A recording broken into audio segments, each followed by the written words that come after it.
Hi everyone. So today's video is going to be focusing on the 2 calls that I made to the FBI on different dates. But first, I have a few housekeeping. I'm going to place timestamps in the description box of when I talk about certain, not articles, certain things in this video. I'm hoping that the videos, not just my video, but everyone's video, gets justice for Libby and Abby. This needs to be solved. Let's ask law enforcement to release more information, meaning more video and more audio. They could release a couple more seconds of the way he walks since everyone's discussing it. But my intention of this, following this case, is to help try to solve it. We all can help. My channel is not monetized. I don't have a problem with other people having ads. Now listen, CBS, NBC, Fox, and all the other channels make millions of dollars reporting crime and bad news. YouTube allows people to have ads.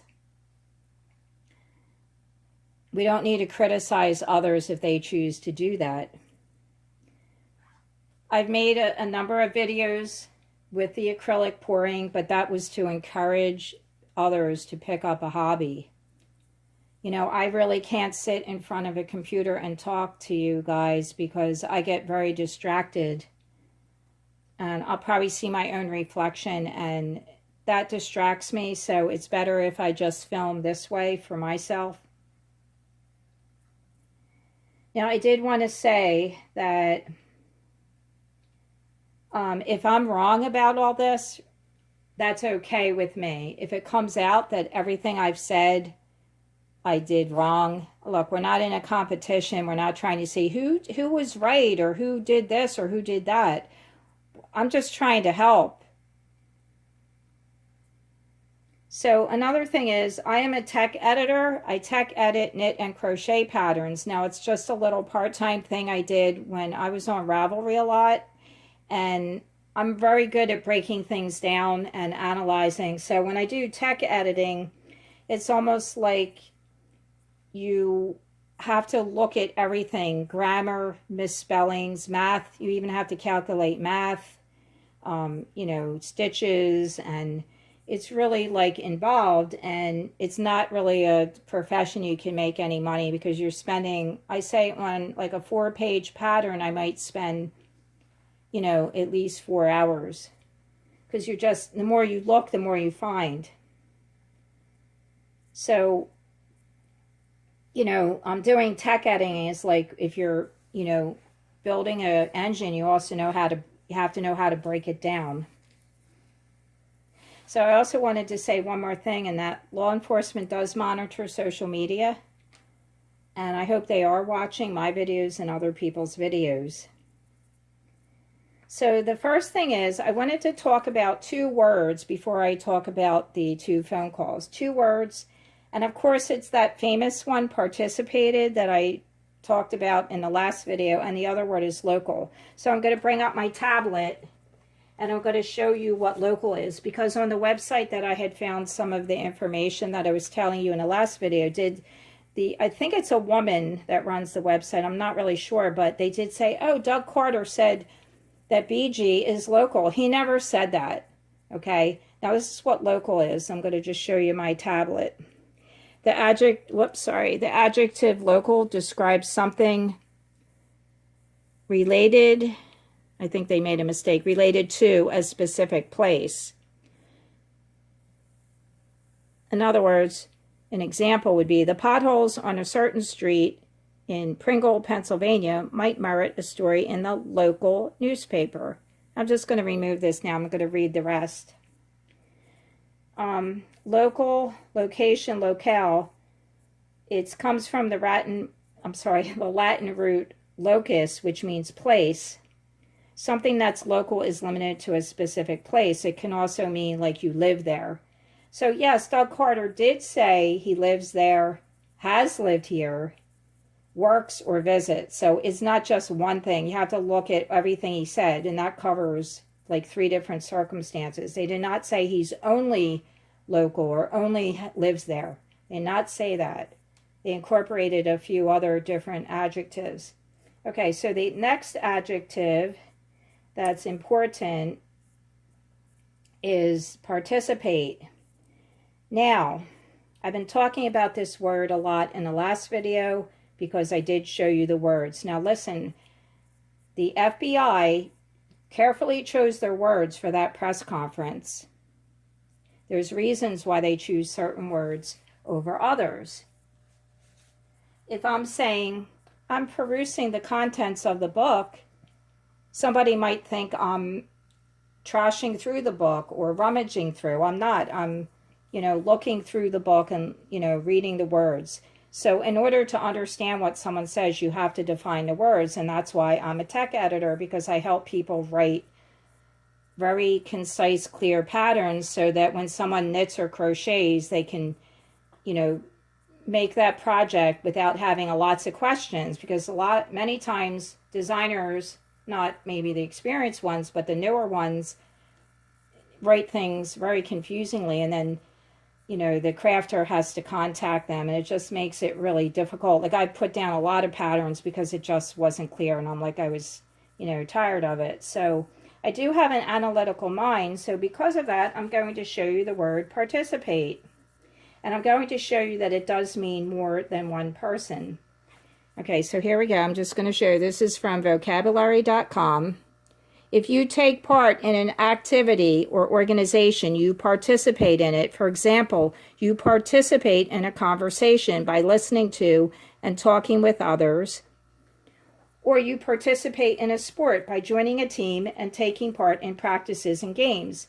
Now, Carson Wentz, the quarterback of the Eagle, participates with his team in the game. And by the way, Armchair Detective was wearing an Eagles hat last week. So I don't know if he's an Eagles fan, but go Eagles. So remember, I live in Philadelphia. Okay, you can use the verb participate to mean be involved in or share in. Sometimes it's easy to figure out who participates in something. The runners in a race, the people waiting their turn to audition for a part in a play. Sometimes it's not so obvious because there's passive participants and active. And if I say the word one more time, my husband's going to jump out of bed and run away. Or he'll ask me for a divorce because he's really sick of hearing it. Because he's, a captive audience. So what can I say?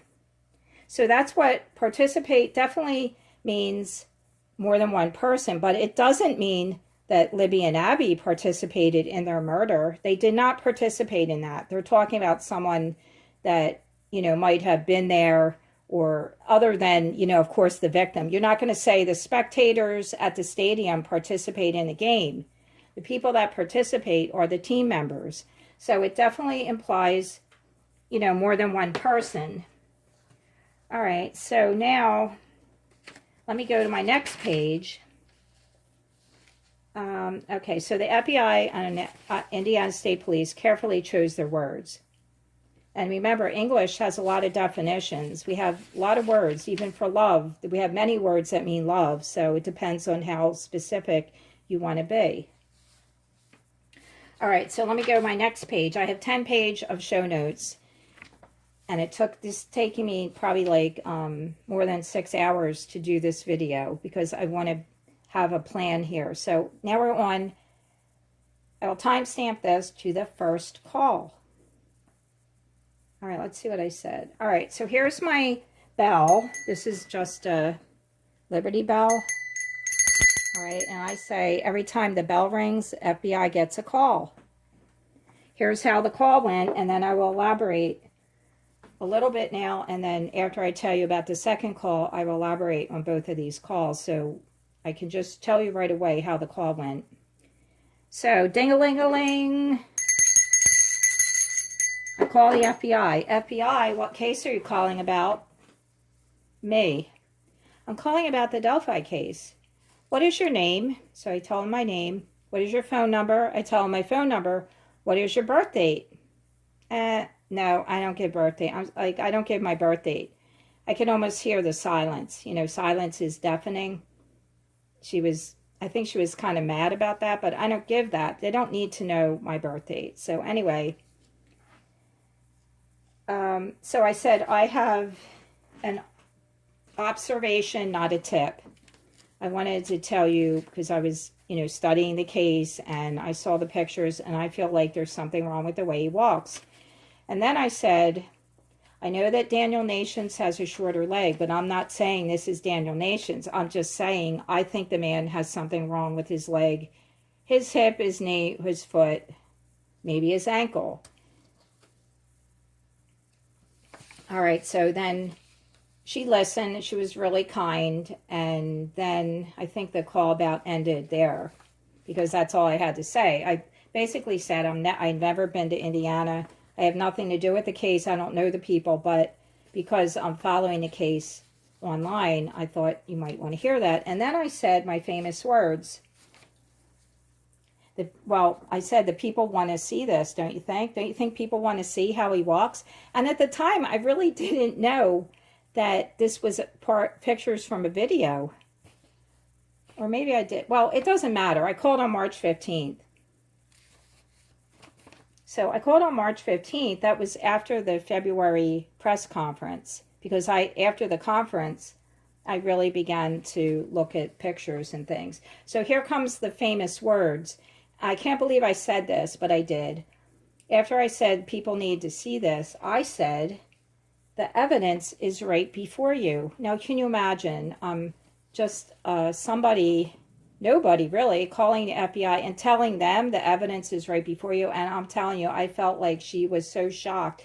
It's like you can hear the silence. You can hear how deafening, because it's shocking that someone would say that, but I wasn't saying it in a mean way. It was just coming out of my mouth because I was so passionate. I have this passion that comes out, and I can say what I want, though. I mean, I'm being nice, but I'm also being firm about it. Like, you need to know that people need to see this. So that call ended, and that was fine. So after the April 22nd press conference, when they released the second sketch, again, here we go. Every time the bell rings, the FBI gets a call. Ding-a-ling-ling, FBI. Hi, I'm calling about the second sketch. I found someone online that looks like the sketch. And then I elaborated, and this is the problem, because now I'm talking to a man, an FBI who's a man, and it's like a man with a remote. They don't listen, or they don't stay on one thing. They want to jump to the next. So I said, well, I was looking for blank blank online, and this other guy's picture came up, and I want to give you his name because he really looks strikingly similar to the second sketch. And again, here he is. All right, look at that. He looks a lot like this, I'm telling you, but I don't know if he's connected. And at the time, I didn't know that there was a life-changing circumstance that the fella had. But anyway, so I called, and the FBI said, the man, oh, so you were looking for blank blank? You think blank blank is the sketch? I said, no, I didn't say that. I said, and then I had to try to explain. I was just searching, and someone else popped. I was like, all right. So we kind of ended the call there. And I decided to email them, and I'll tell you that in a minute. You know, people have a lot to say about this case. I want to be heard. You want to be heard. The guy wasn't listening to me, and I felt like he was chewing gum. I don't know if he was, but I just felt like he wasn't focused or cared enough about what I had to say. And, you know, of course, it's about what we have to say, right? So you have to have a lot of guts, intestinal fortitude to call the FBI, but hopefully you'll get the right person and they'll listen. Okay, so next notes, page 5. Let's talk more about my first call. I'm going to elaborate now on the 2 calls so you can click ahead if you don't want to hear it. If you heard enough, then thank you for watching, but I'm going to talk now. Okay, nothing great is accomplished without enthusiasm. Now remember that, because that defines a lot of us here, that you're not going to be obsessed about something unless you want to do it and have passion about it. So you're not going to accomplish anything unless Of course, there's first a thought, and then you take it further because you will do everything you can to see it through. So after the Watts case pretty much ended in January of this year, and I was sick of watching about it, I saw something about February, 2 years later from the case, and I started going on YouTube, and I found Randy Gravitt's channel, and I started watching him, and I watched a lot of other YouTubers, but he was the first one that got me interested because he showed, some videos of the trail. He just seemed like he had a good heart, and, I listened. Then I started researching things, and I found the 3 pictures from the Indiana State Police, and that was the man, the bridge guy, and to me, he was leaning. I felt there was something wrong with the way he walked, because he's leaning now. The bridge is kind of staying the same, but he's leaning, and I understood it was a dilapidated bridge, but what I did, I took my shoe off, and I tried to see if my foot was shorter, how I would walk.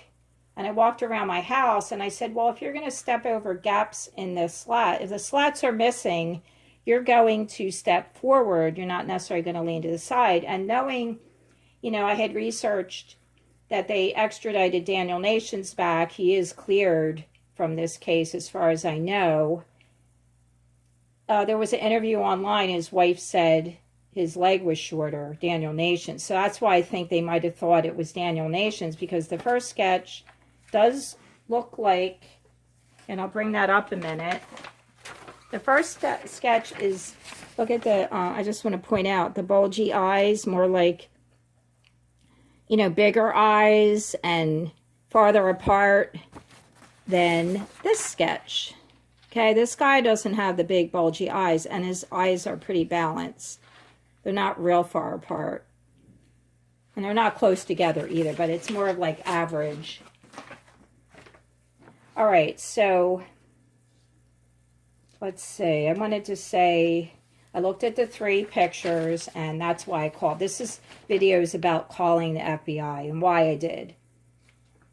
So I have been doing massage therapy for over 15 years. It's close to 20.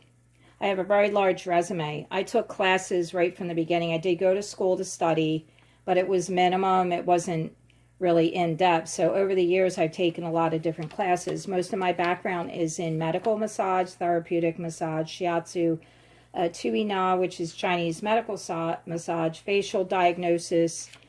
In Pennsylvania, we're licensed just a couple years now. We're not allowed to treat anything, all right?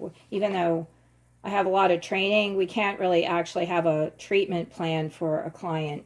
But we can ask, do you have any problem areas? So a lot of times, if they say, oh, my right shoulder hurts, it's actually the other side. I mean, that's not a definite, but that's why you have to be like really open-minded.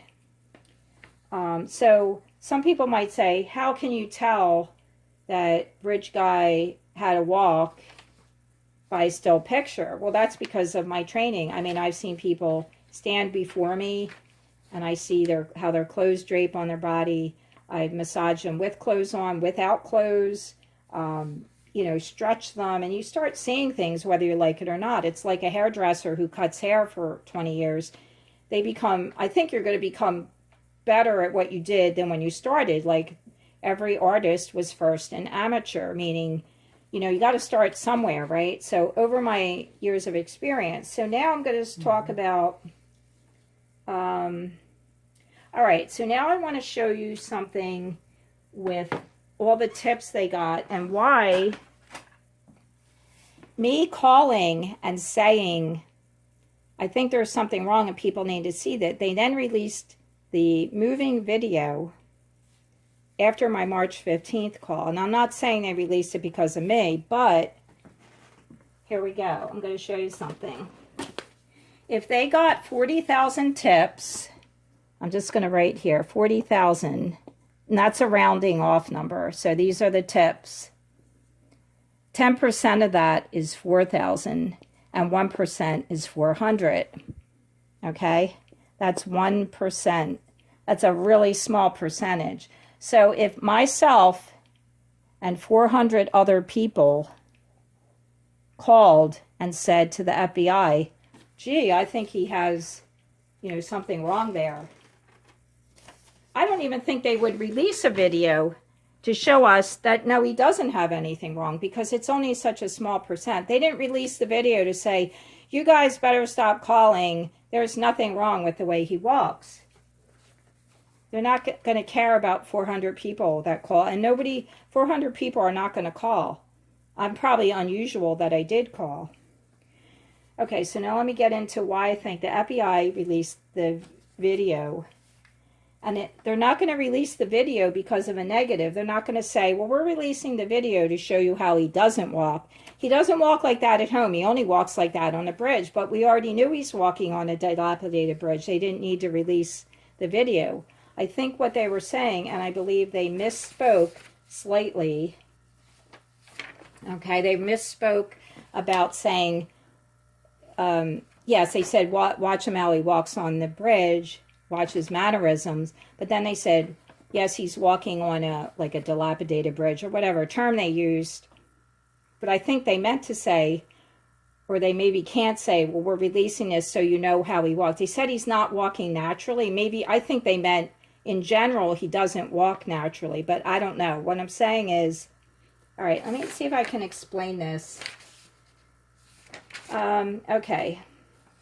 If he walks on the bridge and they release the video, they have to kind of explain that walking on the bridge is somewhat unnatural, but we want to show you more of how he actually does walk, because if we want to identify him, most people aren't going to know him as he walks on a bridge. They're only going to know him how he walks in real life, like at the mall, walking out to his car, walking up steps. I have never been with my brother or father like on a bridge, a male relative. So any man that's walking, I would need to know how he walks actually, like in just regular life. So they're showing you more because he does walk like that. They can't show you, like I said, he doesn't really walk like that, but only on the bridge. That wouldn't even help us identify him, because we need to know him in regular life. So I hope I explained that. I'm not sure if I, explained it properly as I say it. So, all right, let's see. Let's look at my notes. Yeah, we're not going to know how he walks on the bridge as someone that could identify him. We only know, like I said, as a relative. He could be a brother, father, uncle, a neighbor. All right, so I don't think the FBI would release a negative state, like a negative meaning what it's not. They're not going to release, he doesn't walk like this. They're going to say, yes, he does actually walk like this. And there is something going on there, but who knows? I mean, leg, hip, leg shorter, ankle, foot, everything. I'm not saying one thing is wrong. I don't know what it is. Obviously, I don't know the guy. So let's move on to the second call now, and I'll elaborate. So I can't reveal the name of my person of interest, and person of interest term is not defined by the Department of Justice. So it's kind of a broad term. So sometimes law enforcement does interchange it, but that can be kind of confusing, right? But it's not defined as a vocabulary in the Department of Justice. All right, so I'm sorry I can't release his name. At the time I found him, he was living in Indiana. And there are pictures, of course, because that's how I found. So, in my opinion, this guy has a look. I'm going to bring him up again. This man has a look of forlorn, like he looks kind of sad or something. I feel like the picture I found of my person of interest had like a kind of a disdainful, scornful look on his face. You kind of see that here. I mean, look at these eyes. Let me show you. It looks like I'm bringing my show notes up just to point, but the eyes, they look, I don't know, there's something about it. He might even have some lines around his chin here. I mean, his cheeks. More of like a droopy. This guy looks a little bit droopy to me, and by that I mean like somebody that's like hanging, like it's, I don't know, he's not like toned or something. So, let's see what else. So, when I called the FBI the second time, I wasn't quite as uneasy as the first time I called in March. because it's, of course, I have a little more experience now calling the FBI. So I had to email the FBI because they didn't list the man, not the FBI, but the man agent didn't really listen to me, but I thought that he heard what I said. He was not that he twisted everything, he just confused because I gave extraneous information and it was too much for him. So I decided to email that weekend, and I really don't know the date I called. I think it was in April or the beginning of May that I called the second time. But anyway, I emailed the FBI and the Indiana State Police, and I put pictures, attached the pictures, gave the name of the fella, and I said, I'm not saying that this second sketch guy is blank blank. I said, I never said that to the FBI agent. He misunderstood me. But I'm not trying to make anybody look bad. I think it was just one of those things. In a multitude of words, there will certainly be error. That's a Chinese proverb. And that happens when you're talking a lot like now. I'm going to end this video soon. Let's see. So they're going in the new direction. I feel like it's our duty to tell what we know. We're trying to all help, and that's why I feel passionate about this. I'm sure some of my family can't understand, but, it's just, what happens, you want to help out. Let's see. So it's important to listen when someone tells you something, and I'm saying because of this video, when I wasn't listened to, as insignificant a person as I might be to the FBI, I had something important to say. This sketch, I'm telling you, this person of interest I have looks so similar. I even showed my husband, and there's nothing wrong with his mind. He still has his mind, even though he's bedridden. He's really smart, and we work well together. And I guess, he'll help me out as my partner in web sleuthing in the future, right? So I'm going to probably make a video about when my sister died. And my brother didn't listen. He missed out on a really important event. And very emotional, but beautiful at the same time. I wouldn't trade this, the situation. I wouldn't trade that experience for any amount of money. Never. But he missed it. And it's really beautiful, but sad. My sister did die, so it's because he didn't listen. Okay, sometimes information comes to you in different ways. We have to use all our faculties, all right? So I hope that you'll join me in helping to try to ask the law enforcement somehow. I hope they're listening to please give us some more information. Just a couple more seconds of the way he walks. A couple more words. So my next video is going to be on... I believe I'm going to do one on asking people, do you think law enforcement is protecting someone or something? I don't know the exact caption I'm going to put. But I'm going to because I have some things to say about that I think could help everyone. So we want to keep the case alive. We need more information, and that just means more audio. I think that would help because what we see is just 2 seconds? I don't know. It's just, I hope they can solve it so soon. I hope we don't have another press conference that says, well, here we are again. I hope they say, oh, we have somebody in custody. And I understand they're doing best they can. Look, the other case in Iowa with the 2 young girls, that's been 8 years. That's not solved. And they can't solve everything. But DNA can help, right? We know about that. All right, so that's it for today. I really appreciate that you listened, and you don't have to agree if you have different comment, but be respectful. You know that. I don't have to read the Riot Act, right? And here's the Liberty Bell. If you ever come to Philadelphia, check it out. I should too. Maybe, I should go there and see the Liberty Bell on my bucket list, right? All right, guys. Thanks so much. I really do appreciate that you're here. I'll see you in the next video.